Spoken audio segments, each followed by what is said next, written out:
Folks, welcome to the Prepared Homestead. This is Travis. Thank you all for stopping by to watch. Getting ready to prepare for our meeting today. In fact, as soon as I get done making this video, I'm going to be loading the vehicle and heading off to the meeting place.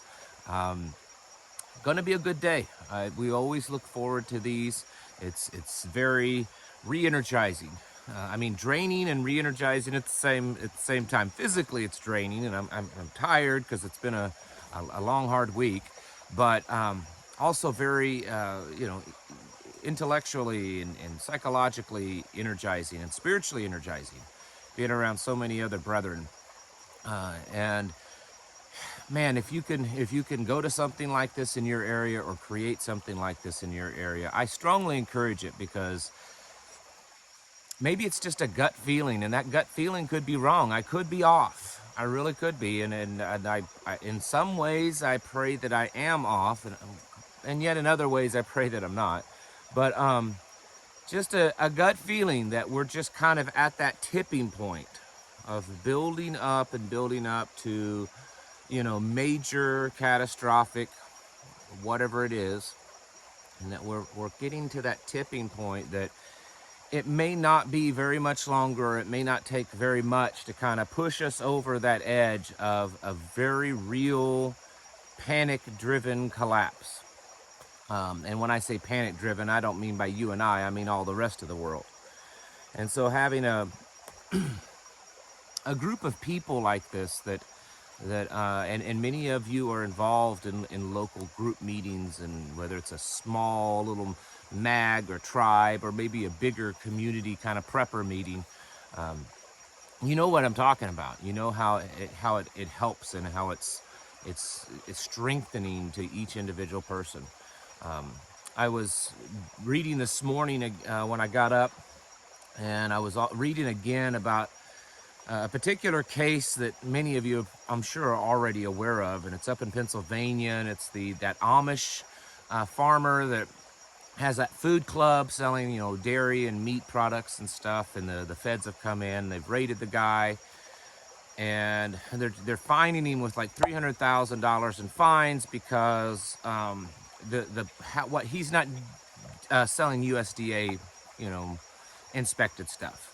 It's a private food club, and the people want high quality, truly organic, grass-fed, very well taken care of animals, and he's not following USDA guidelines because he's not, certified through them, and he's doing it his own way. And he has apparently over 4,000 members purchasing from him, so they obviously are okay with that. And there's obviously enough people that's what they want.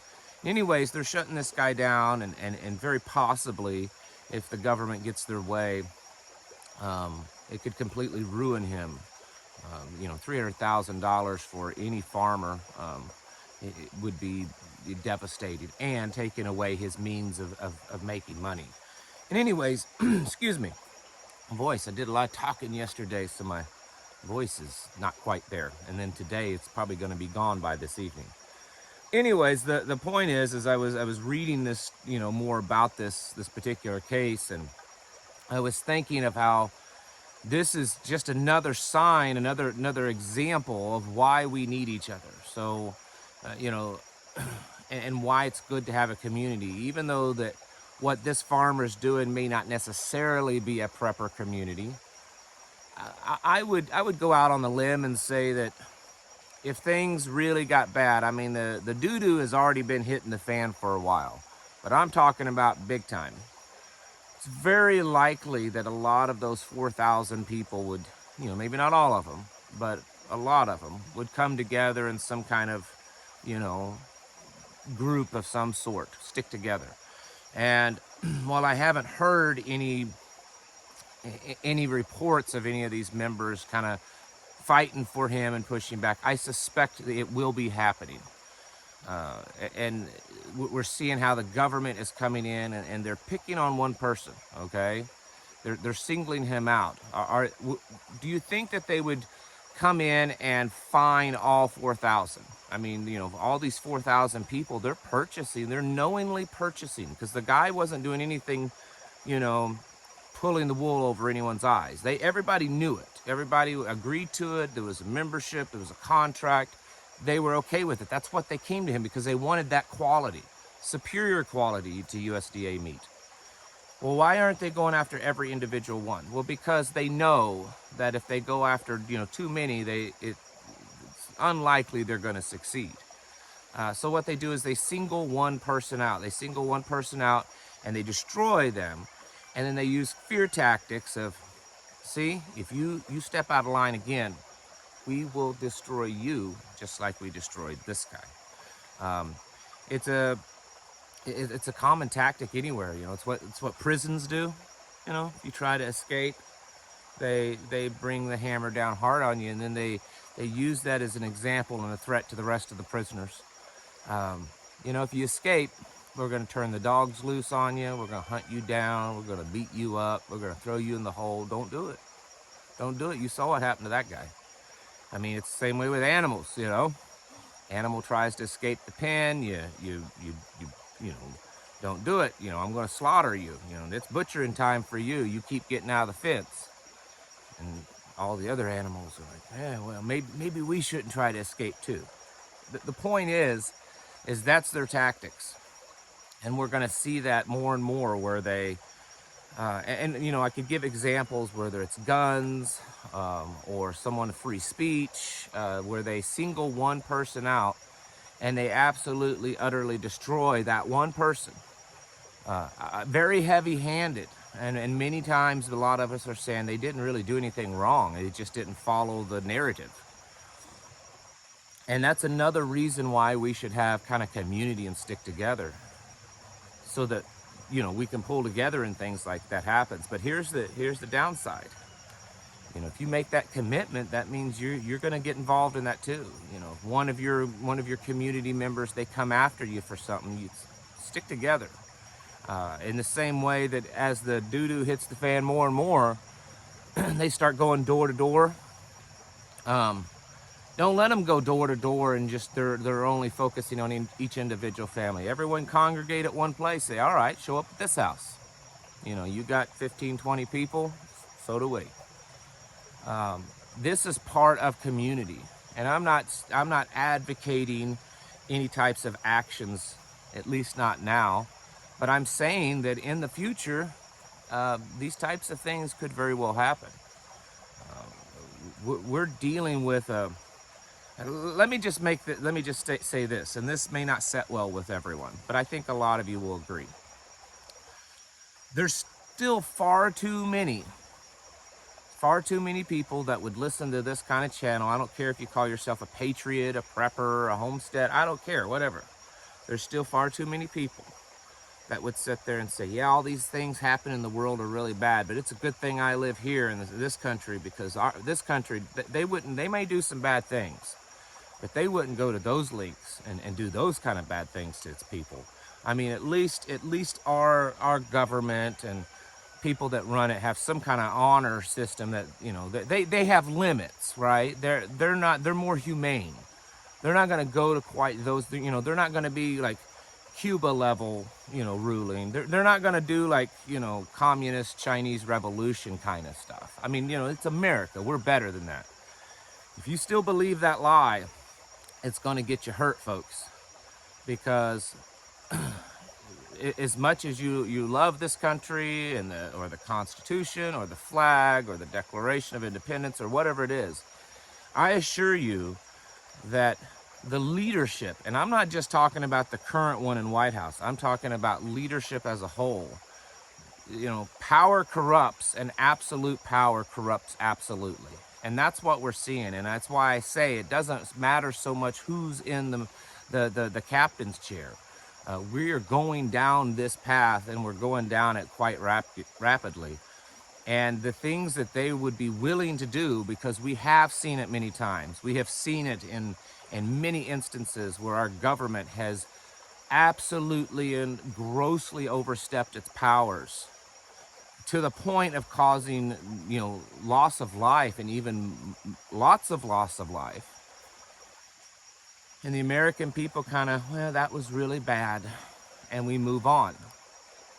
And so the possibility that someday could start happening on a wider scale on broader scale, I think it's very real. And to just sit there and deny that our government would ever be that kind of people, that kind of thing, we're not Russia, we're not China, we're not that kind of.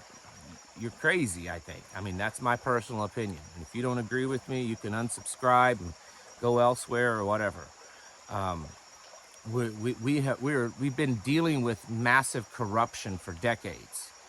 And the difference between now and 40, 50 years ago is that they realize that their corruption, well, the American people don't care, and that they can do it out in the open. And they have so much power and influence that they can get away with more and more. And so that's why we're seeing what appears to be an extremely corrupt system. It's just that they're doing it out in the open, and people just don't care anymore.